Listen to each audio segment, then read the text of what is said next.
बोलबम जय शिव।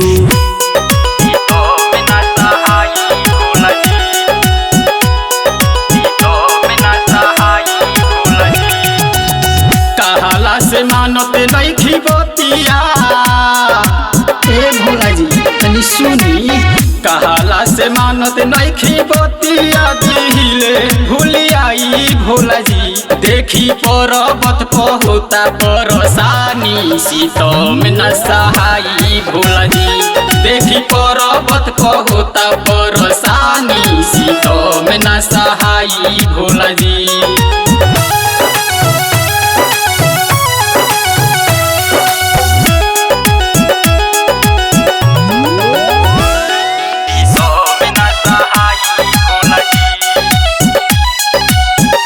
गई सावन देखी चुई पलानी भंगिया के नशा में डूबल रहतानी।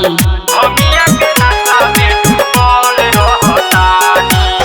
आ गई सावन देखी चुई पलानी भंगिया के नशा में डूबल रहतानी। नइखी मानत कहाला से बतिया तो ए भोला जी तनी सुनी। नइखी मानत कहाला से बतिया तो पियल हम छोड़ाई भोला जी। देखी पर्वत पर होता परेशानी सीतम न सहाई भोला जी। देखी पर्वत पर होता परेशानी सीतम न सहाई भोला जी।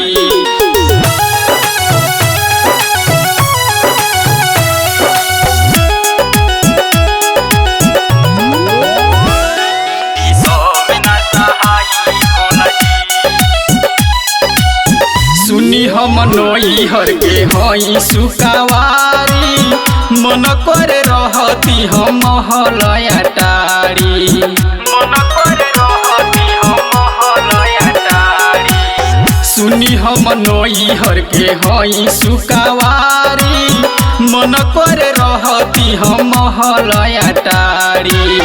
कहाला से मानत नइखी बतिया तो ए भोला जी तनी सुनी। कहाला से मानत नइखी बतिया तो नैहर दीते खाई भोला जी। देखी पर्वत पर होता परेशानी सीतम न सहाई भोला जी। देखी पर्वत पर होता परेशानी सीतम न सहाई भोला जी।